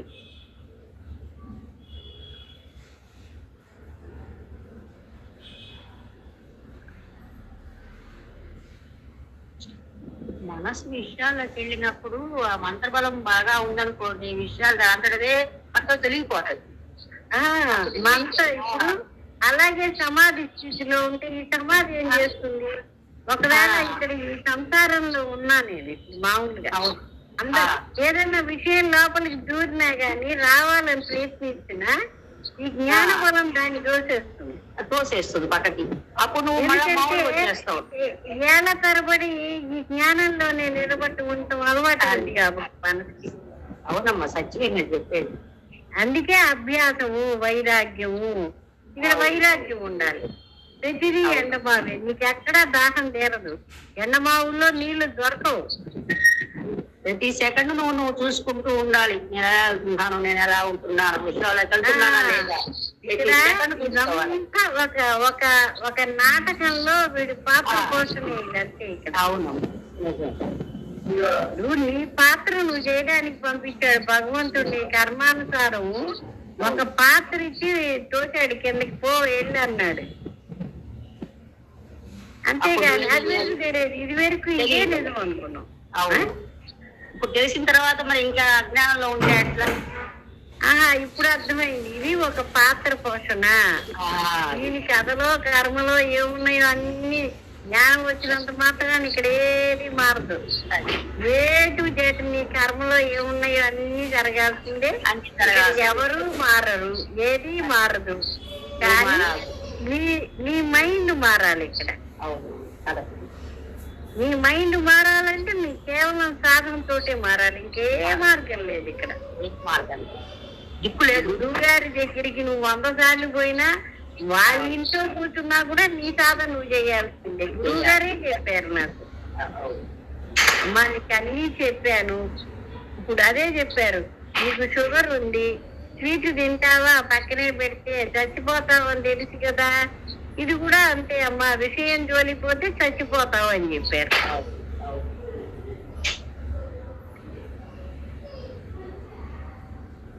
వాళ్ళ ఇంట్లో కూర్చున్నా నిరంతరం ఆ దగ్గరే కూర్చున్నా మనకేం సమాధి రాదు. నీ ప్రయత్నం నువ్వు చెయ్యాలంటే. అక్కడ కూర్చోకపోయినా ఇక్కడి నుంచి నమస్కారం చేసుకుని సాధన చేస్తే మోక్షం వస్తుంది. మనసు ఏంటంటే అట్టా కూడా మోసం చేస్తుంది మనల్ని రకరకాలుగా. కానీ దీనికి మెయిన్ ఏంటంటే సాధనే.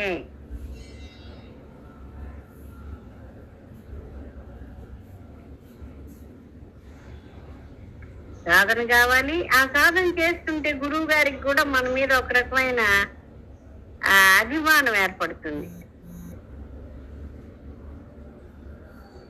ఈ లేదా ఈ ప్రయత్నంలో ముందుకెళ్ళాలనుకుంటున్నారా అని అప్పుడు అందిస్తారు మనకి చెయ్యి. హలో అమ్మా చెప్పండి. ఆ అందుకని దీనికి ఏంటంటే పురుష ప్రయత్నం. 100% గురువు గారు చెప్పిన దాంట్లో 99% నువ్వు పురుష ప్రయత్నం చేయాల్సిందే ఇక్కడ. ఏనమ్మా నీ ప్రయత్నం లేకపోతే జరిగేది ఎట్లాగమ్మా? నీ ప్రయత్నం పూర్తిగా ఉండాలి కదా.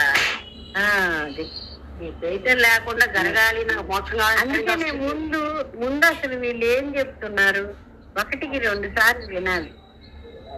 రామవేదం షణ్ముఖ శర్మ గారు చెప్పారు, ఆధ్యాత్మికత అంత తొందరగా అర్థం కాదు, 1కి 10 సార్లు వినండి మహాత్ములు ఏం చెప్పారో అన్నాడు ఆయన.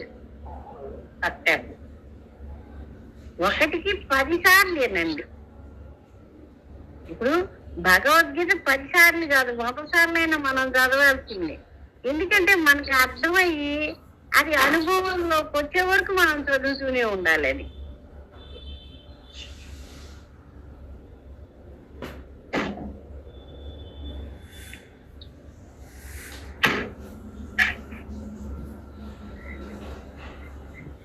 మాయ నిలబడినవాడు, వాడు నిలబడ్డాలే అని భ్రమపడుతుంటాడు.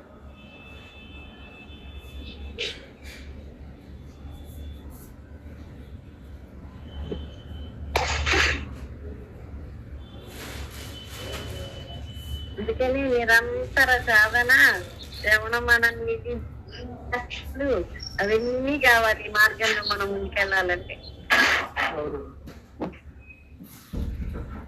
ఎవరి మనసుని వాళ్ళు పరీక్ష చేసుకోవాలి. మనం ఏ మార్గంలో నడుస్తున్నాం, ఈ మార్గంలో నడిస్తే కదా మనకి మోక్షం వచ్చేది. ఇప్పుడు గమ్యస్థానం చేరాలి అంటే కరెక్ట్ రూట్ ఏదో అటుపోవాలి. వేరే రూట్ లో పోయినా గమ్యం చేస్తాననుకుంటే ఏనాటికి చేరడు, ఇంకా దూరం ఎక్కువైపోతుంది, చేరాల్సిన చోటు కూడా దూరం అయిపోతుంది.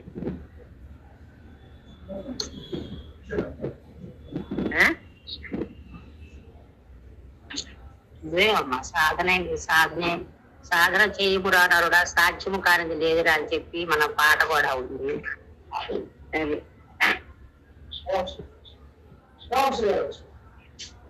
న్యాయ మార్గంలో ఉండాలి, ధర్మ మార్గంలో నడవాలి. తప్పకుండా అబద్ధాలు చెప్పకూడదు, ఇతరులను మోసం చేయకూడదు. అబద్ధం కానీ మొత్తం కానీ పనికి రాదమ్మా. అసలు దీంట్లో మనం ఏ మార్గంలో అబద్ధాలకి మోసాలకి రావలేదు అసలు. అది ఏంటంటే అసలు భగవంతుడు అంటేనే అండి ధర్మ మార్గం. ఆ ధర్మ మార్గంలో మనం నడవగలిగితేనే ఆయన్ని పొందగలుగుతాం. ఇప్పుడు నేను హైదరాబాద్ పోవాలంటే హైదరాబాద్ బస్సే ఎక్కాలి, నేను వేరే ఊరు బస్సు ఎక్కితే నేను చేస్తానా? అందుకనే దాంట్లో దైవిక సంపద ఏవైతే చెప్పాడో భగవద్గీతలో ఆ లక్షణాలన్నీ సాధకుడికి ఉంటే గాని దైవంలో కలిసిపోలేడు. లేకపోతే కలిసి ఉంటే ఆయన చేసుకోడు మళ్ళీ మనల్ని. ఎట్లా చేసుకుంటాడమ్మా? టెంకాయ కుళ్ళిపోయింది అనుకోండి, మనం ఆ మీద నైవేద్యం పెడతాం, తీసి పారేసి ఇంకో కాయ తెప్పిస్తాం కదా. అవునవును. అలాగే పండు కుళ్ళిపోయింది అనుకోండి, ఏవో పండేలే అని పెట్టాం మనం మంచిగా చూసి. ఇప్పుడు ఎవరన్నా ముత్తైదుకి బొట్టు పెట్టి ఇచ్చేటప్పుడు కూడా అన్ని చూస్తాం, పండు ఎక్కడ పాడు కాకుండా ఉంటే ఫ్రెష్ గా ఉంటే ఇస్తాం కదా. అలాగే ఈ అంతరంగంగా కూడా మనం ఫ్రెష్ గా ఉంటేనే ఆయన తీసుకుంటాడు, ఆయనలో కలుపుకుంటాడు. శుద్ధ అవ్వాలి, శుద్ధ అయితేనే కదా. ఇది సింపుల్ లాజిక్ అండి, ఇది మామూలుగా కూడా అర్థమయ్యేది. భగవంతుడి నుంచి వేరుపడిపోయినాం మనం, మళ్ళీ భగవంతుడిలో కలవాలనుకుంటున్నాం. అదే మోక్షం అంటే ఇంకేదో సాధొస్తుంది. ఇదంతా ఓయమ్మ ఇంత ఘోషిస్తున్నారు వీళ్ళందరూ, సత్యం ఇదే. ఏ రాదు విడిపడిపోయాము, కల్తీ కలిపుకున్నాము, కల్తీ కలిసింది, మళ్ళీ ఆ కల్తీ పోగొట్టుకుంటే మళ్ళీ ఆయనలో కలుపుకుంటాడు, ఇక జన్మ లేకుండా చేస్తాడు. ఆ కల్తీ పోగొట్టుకోవటం పేరే సాధన. మరి ఈ రకమైన కల్తీ ఉంటే మళ్ళీ జన్మ, కల్తీ పోతే మళ్ళీ ఆయనలోకి వెళ్ళిపోతాం.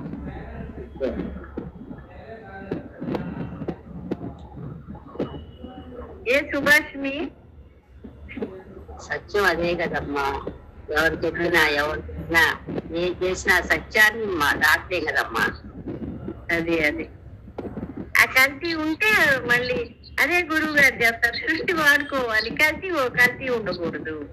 కల్తీ ఎక్కడ నీ మనసులో ఉంది, నీ మనసులో కల్తీ తీసేస్తే నువ్వు భగవంతుడిగా మారిపోయావు. అసలు మార్గం చూపించారమ్మా.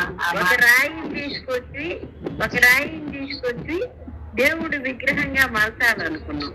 అప్పుడు ఏం చేస్తాడు ఆ శిల్పి, దాంట్లో ఉండేటువంటి వేస్టేజ్ అంతా చెక్కేస్తాడు.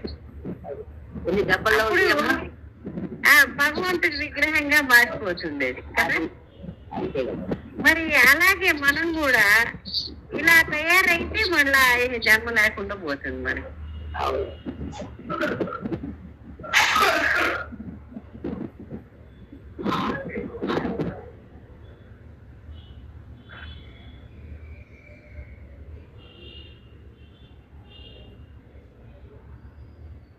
అమ్మాయి లత కాసేపు మాట్లాడుతండి. జై గురుదేవమ్మా. చెప్పుతండి. చాలా రోజులు అయిందమ్మాయి నీ గొంతు విని. అయ్యో వస్తున్నామ్మా, కాకపోతే మీరు మాట్లాడుతూ ఉన్నారు కదా అందుకని కల్తీ లేకుండా. మీ అక్క చెల్లెళ్ళందరినీ చూశానమ్మాయి, ఫంక్షన్ పోయాను నేను కూడా. అదే వచ్చారు చెప్పారమ్మా అమ్మ వాళ్ళు. ఒక్కదానికి రాలేదు కానీ కొంచెం వీలు పడలేదమ్మా, రాలేదు. అవునులే అమ్మా. చెప్పు, ఎలా ఉన్నావు, సంగతి ఏంటి? బానే ఉన్నావుగా? బానే ఉన్నానమ్మా. విచారణ చేసుకో అమ్మాయి. అలాగేనమ్మా. మనసు దేంట్లో దూరకుండా చూసుకో అంతే. అలాగేనమ్మా. దేంట్లో కలవకుండా చూసుకో మనసు. అలాగేనమ్మా. ఇప్పుడు పాలు నీళ్లు కలిసి ఉంటుంది జీవుడికి పరమాత్మకి మామూలుగా సాధన చేయనప్పుడు. అవునమ్మా. అదే ఇప్పుడు సాధన చేసేవాడికి నీళ్లు నూనె లాగా ఉంటుంది. నూనె బొట్టు నీళ్ళ మీదే కలుస్తుందేమో. కలవదమ్మా. అంటే వాడు సమాధిలో ఉండటం అలవాటైన వాడు ఇక నూనె మీద నీళ్లు జడ్డి నీళ్ళ గ్లాస్ లో నూనె కలుస్తుందేమో, పైకి తేలుతుంది కదా. అవునమ్మా, పైకి ఏదైనా వెంటనే తెలిసిపోతుందమ్మా లోపలే ఆ బోధ జరగటం కానీ ఇవన్నీ కదా. అంతర్ముఖం అవ్వాలైతే. అవునమ్మా, అంతర్ముఖం అయితే గాని అర్థం కాదు ఇవన్నీ. అవునమ్మా. ఇప్పుడు నేను చెప్పే ప్రతి మాట కూడా మీకు మీరు నిరంతరం అలా ఉంటే గాని అర్థం కావు. అర్థం మొదట్లో నాకు కూడా ఏం తెలియదమ్మా. ఏదో సమాధి వచ్చింది అన్నారు, గురువు గారే చెప్పారు. నాన్నగారిని కూడా చూపించి చెప్పారు, ఈ అమ్మాయి ఎప్పుడు సమాధిలోనే ఉంటుంది అని నన్ను పరిచయం చేశారు నాన్నగారికి. కానీ నాకు అసలు సమాధి వచ్చింది కానీ దాని గురించి నాకేం అవగాహన లేదు, అసలు ఏం తెలియదు అసలు. అంటే దీని సాధన అంతా ముందే జరిగిపోయిందమ్మా మీకు. ఏదన్నా కానీ సమాధిలో ఉన్నా కూడా సమాధి గురించి ఏం తెలిసేది కాదు లత. క్రమంగా అర్థమైంది నాకు. అవునమ్మా. గురువు గారు చెప్పిన మాటలన్నీ, ఆమె ముందు చెప్పిన మాటలన్నీ తర్వాత ఏళ్ల తరబడి ఉండంగా నాకు అనుభవంలోకి వచ్చి నా మనసుకి అప్పుడు అర్థమైంది అంటున్నా. అవునమ్మా. గురువు గారికి తెలుసు, అందుకని ఆమె సర్వజ్ఞురాలు కాబట్టి ఆమె ముందే చెప్పింది. కానీ ఆమె చెప్పిన మాటలు కూడా నా గురించైనా నాకు తెలియబడలేదు, అప్పుడు అర్థం కాలేదు. సమాధిలో ఉండటం ఒకటే తెలుసు అంతే. కానీ అవి ఇట్లా అని నాకు అనుభవంలోకి వస్తే గానీ అర్థం కాదు. అంతేనమ్మా, అనుభవ జ్ఞానం అని అందుకేనమ్మా అమ్మ అన్నారు. అనుభవంలో ఉండే కొద్దీ వాటందరికి అవే ఇదవుతున్నాయమ్మా. అది ఏళ్ల తరబడి అలా ఉంటే గాని మనకి ఇది కాల, అర్థం కాల. అవునమ్మా. అట్లాగే ఉండంగా గాని పాఠం కూడా క్షుణ్ణంగా అర్థం కాదమ్మా. అవునమ్మా. అప్పుడు అసలు నీ ఏ పుస్తకంతో పని లేదు, నీ మనసే ఒక పెద్ద శాస్త్రం అయిపోతుంది అప్పుడు. శుద్ధ మనసే. ఏ శుద్ధ మనసు అయితే ఉందో ఇప్పుడు నేనేం పుస్తకాలు చదవలేను, అంత ఇది లేదు ఇప్పుడు అసలు. ఆ మనసే ఒక పెద్ద ఇదైపోతుంది, ఒక పెద్ద శాస్త్రం అయిపోతుంది. ఎప్పుడు నిరంతరం నువ్వు సమాజంలో ఉండగలిగితే ఇక్కడ అన్నిటికీ మూలం సమాజే, ఇక్కడ ఇంకోటి లేదు. ఈ ప్రపంచంలో నీకు దేని వల్ల ప్రయోజనం లేదు అసలు, అస్సలు లేదమ్మా. ఒక్క సమాధిలో ఉండటమే. అయితే ఇవన్నీ ఎందుకు అంటే నీ కర్మ బాగున్నంత కాలం, నా కర్మ బాగున్నంత కాలం వాడుకోవటం వరకే, వాడుకొని వదిలేయటం వరకే. అవునమ్మా. ఇవన్నీ వాడుకొని ప్రతి ఒక్కడు అంతే. కానీ మామూలు వాడికి మాట చెప్తే బాధపడతాడు, మనల్ని తిట్టుకుంటారు. వీళ్ళకి ఎప్పుడు ఇవే మాటలు, పాడు మాటలు అని తిడతారు ఇంట్లో వాళ్ళు కూడా. కానీ ఉన్న సత్యం ఇదే గానీ అమ్మా వాళ్ళకి చెప్పనవసరం లేదమ్మా. మొదట్లో అయితే వాళ్ళు కూడా మారితే బాగుంటది అనిపించేది, కానీ ఇప్పుడు కాదమ్మా, అజ్ఞానంగా ఉండేవాడికి ఈ పాఠం పనికిరాదు. పనికిరాదు. అవునమ్మా, అది మాత్రం మీద ఆసక్తి ఉండేవాడికే, శరీరం మీద వ్యామోహం ఉండి ప్రపంచం మీద వ్యామోహం ఉండేవాడికి ఈ పాఠం పనికిరాదు, వాడికి ఎక్కదు, వాడికి అవసరం కూడా లేదు. లేదమ్మా. ఎందుకంటే వాడు ఎటు జన్మల పాలే అయ్యేది. జన్మ రాహిత్యం కోసం కూడా వాడి మనసు వాడిని ప్రయత్నం చేయనీదు, ముందుకు వెళ్ళనీదు. ఇప్పుడు వాళ్ళు ఉండే వాసనలు వాడిని జరగనియో ముందుకి.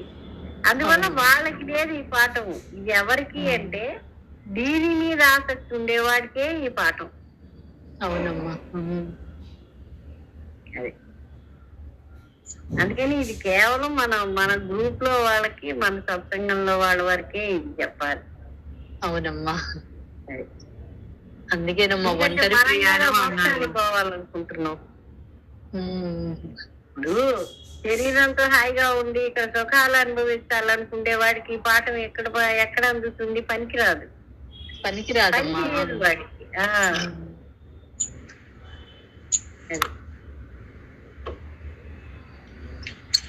ఇది ఒంటరిగా చేసే సాధనే అమ్మా, ఒంటరిగా చేసే సాధనే అమ్మా ఇది. ఇంకా ఎవరితో వేటితో ప్రమేయం లేదమ్మా దీనికి. కాదమ్మా, శరీరంతో ఉండి ఇక్కడ శరీరంతో జీవితం అనుభవించాలనుకునే వాడికి లేదు ఇది. ఇప్పుడు అన్ని చచ్చిపోయి అన్ని చంపుకుంటే గాని మోక్షం కలగదని గురువు గారు చెప్పిన పాఠం గురువు గారు చెప్తారు. ఈ చావు పాఠం అని. అన్ని చంపుకుంటే గాని మోక్షం కలగదు కాబట్టి ఇది అందరికీ వర్తించదు. ఇది అవునమ్మా, ఎవరికో ఏ కొద్ది మందికో ఇది. అలా మనం ఉన్నామా లేదా అని చూసుకోవాలి. అయితే అమ్మా గురువు విలువ తెలిసి ఇది నిజం కాదని తెలిసాకమ్మా దీన్ని వదిలిపెట్టామమ్మా. ఎందుకంటే ఇంకా వచ్చింది దీనికోసమే అని తెలిసినప్పుడమ్మా ఇంకా ఎట్లయినా జన్మని సార్థకం చేసుకోవాలి. ఇంకంతేనమ్మా. అక్కడ ఒక ధర్మం తెచ్చుకోండమ్మా. మనం వదలటం కాదు. నువ్వు భగవంతుడికి ముందు సేవ చేసి ఉన్నావు కాబట్టి బాబాకి చేశాను అన్నావు కదా. మనం గనక శుద్ధ మనసుతో నిష్కామంగా చేస్తే కనుక ఆయన మనకి భగవద్గీతలో చెప్పినట్టు బుద్ధి యోగాన్ని ప్రసాదిస్తాడు. ఆ బుద్ధి యోగాన్ని ప్రసాదించడం వల్లే, ఆ శుద్ధ మనసు వల్లే గాని వైరాగ్యం భగవంతుడు ఇవ్వాల్సిందే. ఆయన చేసిన సేవకి రిటర్న్ గిఫ్ట్ ఆయన మనకి ఇచ్చేది కానీ అందరికీ వైరాగ్యం కలగదు. ఆ దేవుడు కూడా నిష్కామంగా చేస్తే, సర్వస్వ శరణాగతి చేస్తే భగవంతుడికి అప్పుడు ఆయన మనకి ఇవ్వాలని. అది ఇస్తే గాని ఇది నిలబడదు. గిన్నె రోజే గాని పాలు నిలబడవు. అవునమ్మా. నువ్వు ప్రయత్నం చేస్తే అవదు. అది నువ్వు ముందు భగవంతుడికి బాగా చేసి ఉంటే ఆయన అందివ్వాలి మనకి. ఈశ్వరుడే గురు రూపంలో వచ్చి చెబుతాడు నీకు. అది మాత్రం నిజమమ్మా. ఎందుకంటే ఆ గురువే కావాలి. ఏది చెప్పుకున్నా లత, మనం అన్ని చెప్పుకునేది నిజాలే. ఇక్కడ ఒకటి కూడా అబద్ధం ఉండదమ్మా.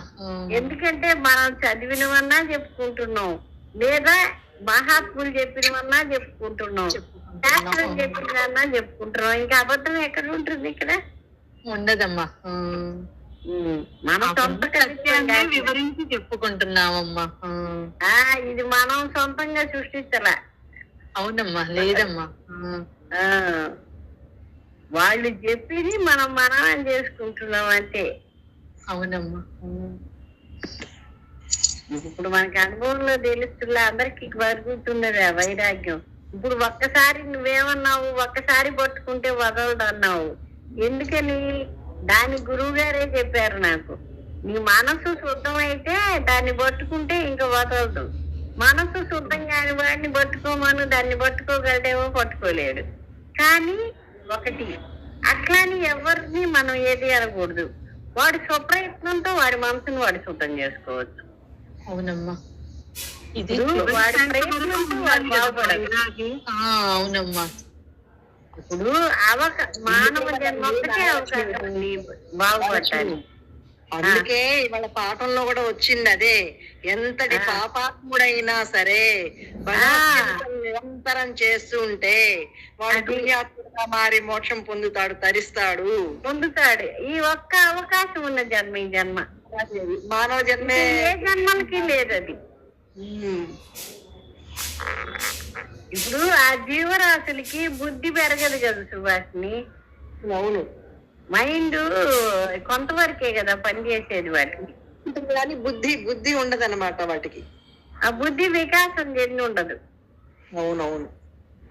మరి వాటికి జ్ఞానం ఎక్కడ అందుతుంది? అదేం ప్రయత్నం చేయగలం? అందుకే ఎంత పాపాత్ముడైనా మనసు ఇటు పక్కగా మరల్చుకొని నిరంతరం భగవత్ చింతన చేస్తుంటే మారతాడు వాడు అంతరంగం శుద్ధి అవుతుంది. అవునవును. దానికి అదే మార్గం, అదే మందు. ఏళ్ల తరబడి కనుక సమాధిలో ఉంటుంటే సుభాష్ని, ఒకవేళ మన ఇంద్రియాలు అంటే కదిలినా కూడా ఈ జ్ఞానేంద్రియాలు కానీ ఏవైనా మళ్ళీ ఏం చేస్తుందంటే దానిలోకి వెళ్ళిపోతాయి అవి, జ్ఞానంలోకి. అవును, ఆ ఖాళీలోకి వెళ్ళిపోతుంది మనసు. అట్లా అలవాటు అవ్వాలైతే దీనికి. అది ఎప్పుడు అలవాటు అవుతుంది? ఇందాక లత చెప్పింది, ఒకసారి పట్టుకుంటే వదలమని. ఏం వదలలేకుండా ఉంటాడు. విషయాలు ఉంటే వదిలిపెడుతుంది. అది కాదు, విషయాలు లేకుండా మనసు అయితేనే వదులుతుంది. ఆసక్తి తగ్గే కొద్ది దీని యందు ఆసక్తి పెరిగే కొద్ది గాని అప్పుడు వాడు దీన్ని వదలకుండా ఉంటాడు. ఇప్పుడు శుద్ధ మనసు అయితే గాని పట్టుకోలేరు దాన్ని. అందరూ అన్ని పట్టుకోలేరు, అందరూ పట్టుకోలేరు. అంతేగా మరి.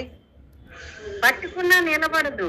ఇప్పుడు అందుకనే ఏం చెప్పాడు, తెల్లటి గుడ్డకి రంగేస్తే పట్టుకుంటుంది. అదే కాళ్ళు దుడుచుకుండి ఇల్లు దుడుచు గుడ్డకి రంగేయాలని చూసామనుకో, ఏం రంగు పట్టుకుంటుంది? అంతేగా మరి. అలాగే ముందు మనసు శుద్ధం అవ్వాలి. మనసు శుద్ధం అవ్వాలంటే భగవంతుడికి సర్వస్వ శరణాగతి చేసి నిష్కామంగా కనుక మనం చేయగలిగితే ఆయన్నే ప్రేమించి అప్పుడు ఆ చిత్తశుద్ధి ఆయన ఇస్తాడు. అన్ని ఒకదానికోటి లింక్ అయి ఉన్నాయి అన్నమాట ఇక్కడ. మరి గురువు గారు అందరికీ ఇదే చెప్పారు కదా. మరి కొంతమంది దీంట్లో నిలబడి కొంతమంది ఎందుకు నిలబడలేకపోయారు అంటే అక్కడ ఇంకా శుద్ధం కాల మనసు. అయితే శుద్ధం చేసుకోవాలి వాడు. చేసుకోవడానికి అవకాశం ఉన్న జన్మ మానవ జన్మ. ఇప్పుడు నేను లేకపోతున్నాను అనేది నాకే తెలుసు అనుకో, నేను ఇంకా మంత్ర బలం పెంచుకోవాలి. విషయాల పట్ల వైరాగ్యం కలిగి ఉండాలి.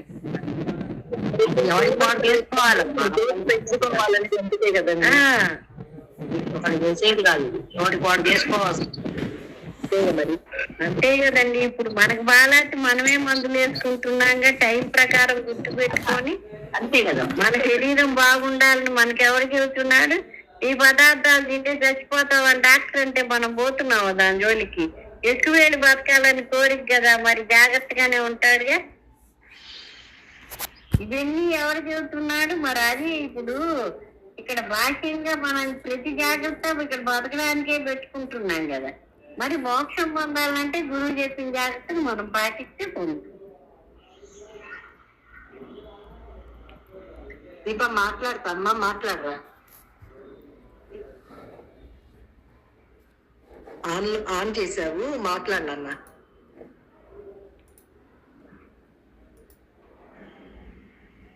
జయగుర్తి అమ్మా.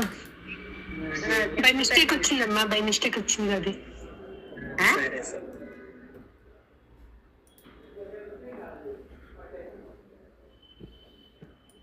సరే సరే నాన్న. సుజాత గారు మీరు ఎట్లా ఉన్నారు? ఒక్క నిమిషం మీరు కూడా మాట్లాడండి.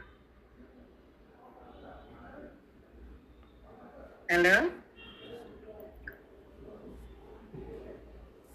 నమస్కారం అమ్మా. నమస్కారాలు, చెప్పండి అమ్మా. ఎప్పుడు ఆ నిత్య నిరంతర ధ్యానంలోనే ఉండటానికి చూడాలమ్మా వీడు. అప్పుడే గాని విషయం కానీ వేరే వాటి మీద ధ్యాస వెళ్లకుండా అయితే వెళ్తుంటుంది. అలా తెలుస్తూ కదా దాని మీద కనుక ధ్యాస మలుచుకుంటే, ఇందాక మీరు అన్నారు చూడమ్మా, అమ్మ చెప్పినట్టు చేస్తున్న ఫోన్ మీద ఎట్లా ఆ పని జరుగుతుంటది, ధ్యాస మాత్రం అట్లా ఉంటది. గురువు గారే చెప్పారండి, అమ్మే చెప్పింది. నీకు ప్రతి దాని మీద రోత ముట్టిపోవాలి, అసహ్యం ముట్టిపోవాలి అని చెప్పారు. ఎంత గొప్ప పాఠం అసలు అది. ఇదే చెప్పింది, ఆమె చెప్పిందే. నేను చెప్పేదంతా వరలక్ష్మి గారు నాకు చెప్పిందే చెప్పేది. నేను మీకు రోజు మాట్లాడతా కదా, దాదాపు ప్రతిరోజు మాట్లాడతా, లేదా రోజు మార్చి రోజన్నా మాట్లాడతా. అది అలవాటు అయిపోయింది నాకు. అందుకని ఆమె చెప్పిన నిత్య నిరంతర ధ్యానం అంటే ఇదే కదా. ఏ పని చేస్తున్నా ఏం చేస్తున్నా ధ్యాస దాన్నే పెడితే వీటి జోలు పోదు. ఒకవేళ ఆ విషయం ఏదన్నా కొంచెం లోపలికి నిత్య నిరంతర ధ్యానం అంటే మనసు ఎప్పుడు కూడా ఆలోచన రహిత స్థితిలో ఖాళీగా ఉంటది. అసలు ఆ భగవంతుడు ఇవేవి లేవు. ఈ వీడు కల్పించుకున్నాడు, నేను ముట్టిన వాడిని అని కల్పించుకునేసరికి ఇవన్నీ కనపడుతున్నాయి. ఎప్పుడైతే మీరు ఇవన్నీ దాటుతుందో మీ మనసు, సాధన చేస్తే గాని దాటదు ఆ మనసు. నిరంతరం మంత్ర జపం చేయండి. అది ఏకాగ్రతగా భక్తిగా చేయండి. అప్పుడు ఏం చేస్తుందంటే ఆ మంత్రమే మిమ్మల్ని లోపల స్వచ్ఛత ఏర్పరుస్తుంది. ఆ స్వచ్ఛత ఏర్పరిస్తే గాని అప్పుడు గాని ఆ ధ్యానంలో ఉండలేదు. మనసు ఆలోచన రహిత స్థితిలో ఉండడమే ధ్యానం అంటే. అదే సమాధి. సమాధి అంటే కళ్ళు మూసుకొని పడిపోవటం కాదు. ఎప్పుడు మనసు ఖాళీగా, ఈ శరీరం ఈ రూపనామాలు చూస్తున్నా వాటి విషయం మీకు ఉండదు. మనుషులతో మాట్లాడుతున్నా ఉండదు. ఏది వెళ్లకుండా లోపల బ్రెయిన్ లో లోపల ఖాళీగా ఉంటమే. ఈ శరీరానికి ఎన్ని పనులు ఉన్నా అది లోపలికి వెళ్ళదు. శరీరం పనులు చేస్తుంది కానీ ఖాళీగానే ఉంటుంది. శరీరానికి రోగం వస్తుంది, మాత్రలు మింగుతుంటుంది, ఖాళీగానే ఉంటుంది. చుట్టాలు వస్తారు, మాట్లాడుతుంది, అయినా మనల్ని మనం అబ్జర్వ్ చేసుకోవచ్చు, ఖాళీగానే ఉంటుంది. అట్లా ఉండాలంటే ఏళ్ల తరబడి ఈ స్థితుల్లో ఉండసలు ఇంకా మామూలు చూస్తున్నా. మీరు ఇంకా సమాధిలో స్ట్రాంగ్ గా నిలబడాల. ఏదో వస్తూ పోతుంది, ఇది సరిపోదు. సమాధి నిత్య నిరంతరం నిలబడాలంటే మీరు మంత్ర జపమే చేయండి. అంటే విచారణ చేసినా కూడా అది నిలవదు. మంత్ర జపం చేస్తూ విచారణ చేయండి. అప్పుడు కానీ లోపల సమాధి ఏది కాసేపు వచ్చి కాసేపు నాకు నిద్ర మెలుగు వచ్చి కాసేపు మళ్ళీ నిద్ర బట్టి ఇది కాదు. దీనివల్ల పెద్దగా ఇది ఉండదు. ఎప్పుడు మీరు అదిగానే ఉండగలగాలి. ఉంటే గాని ఈ జీవత్వం మొత్తం నశించాలి. జీవత్వం మొత్తం నశించాలి అంటే పూర్తిగా ఏళ్ల తరబడి సమాజంలో ఉండాలి. అప్పుడు కానీ జన్మరాహిత్యం కాదు. ఎవరికైనా అంతే.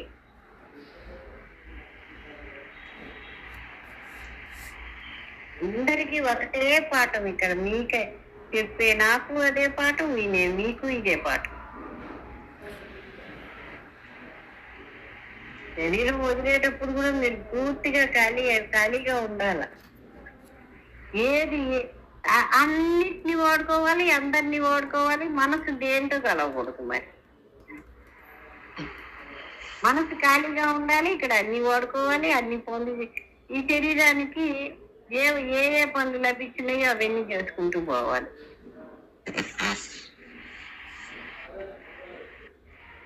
ఇది కొన్ని సంవత్సరాలు సాధన చేస్తే గానీ అర్థం కాదు అసలు ముందు మనకి.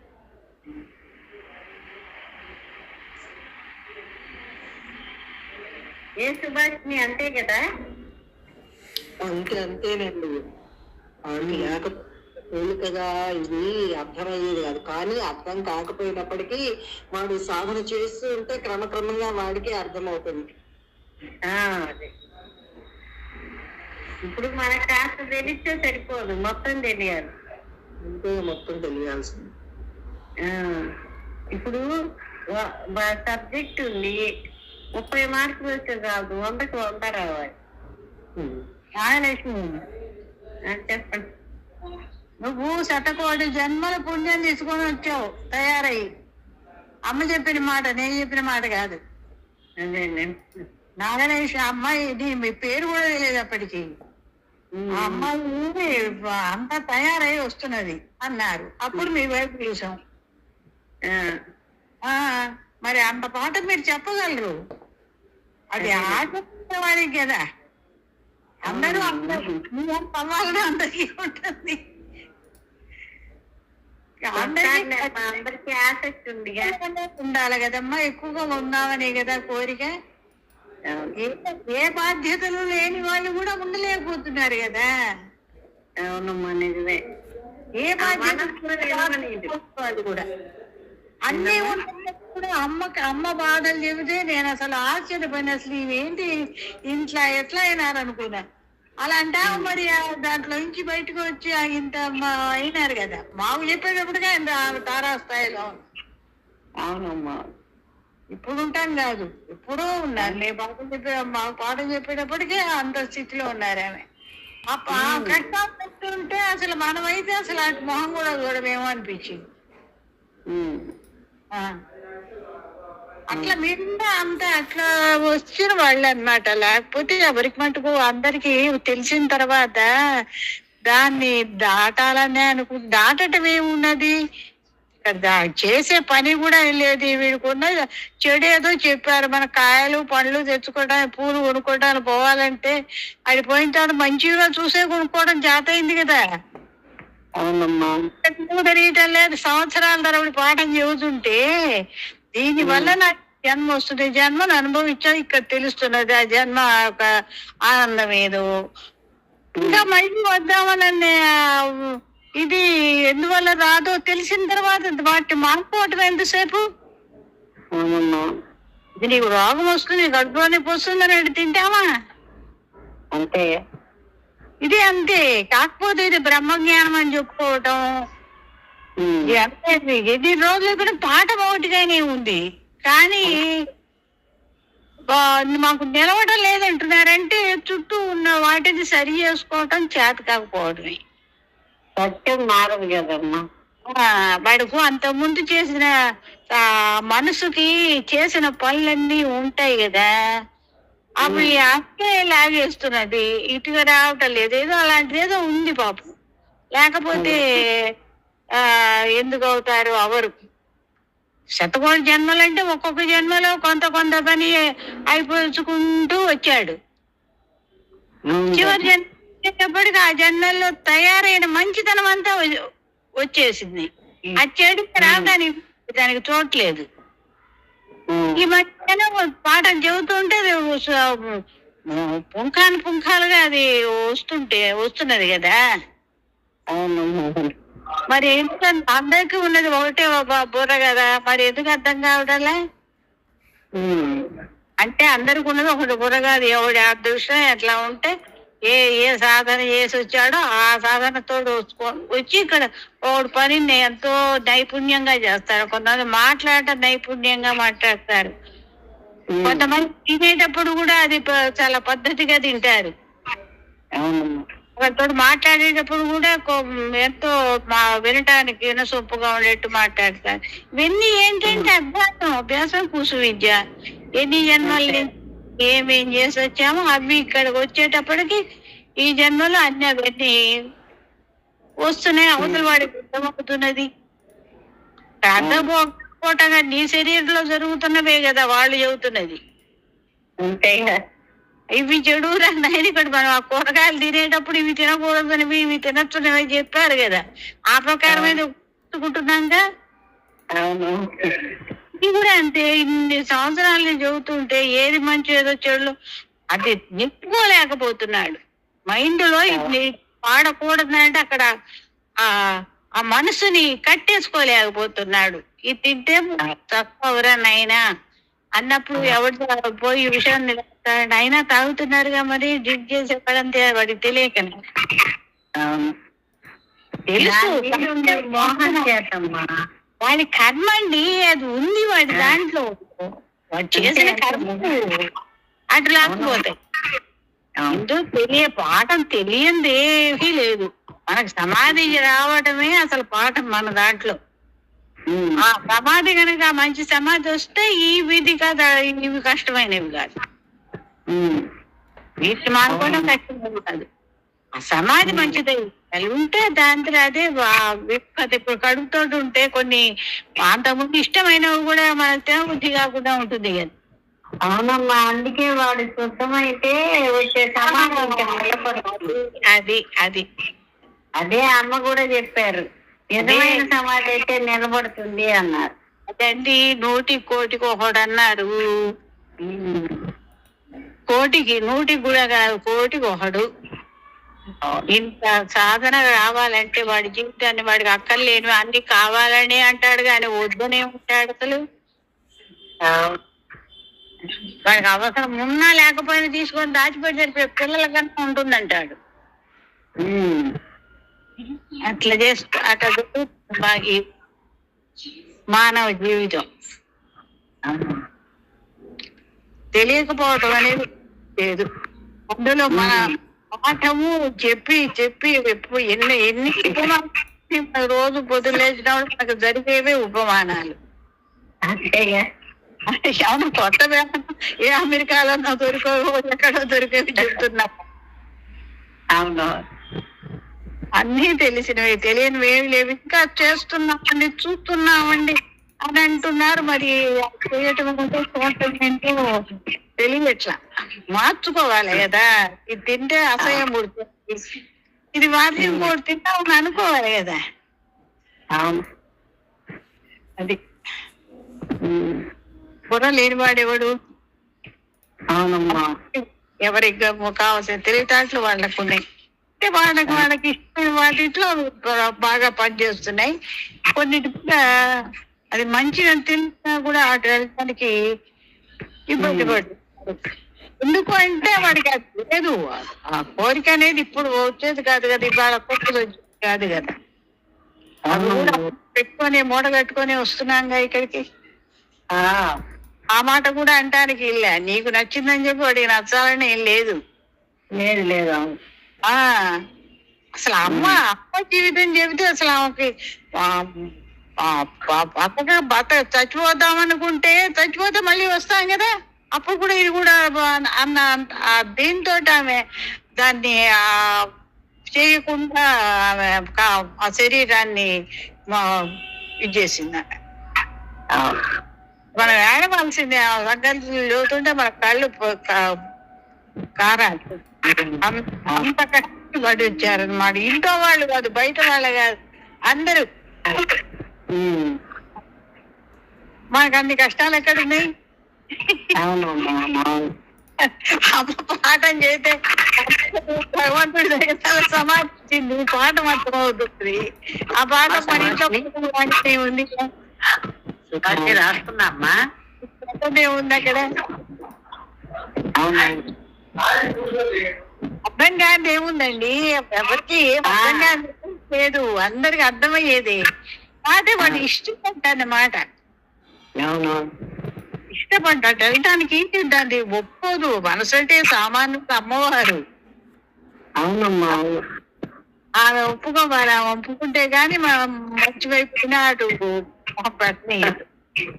అవును, వెళ్ళనీయదు యా ఆమె వెళ్ళనీయదు అంట.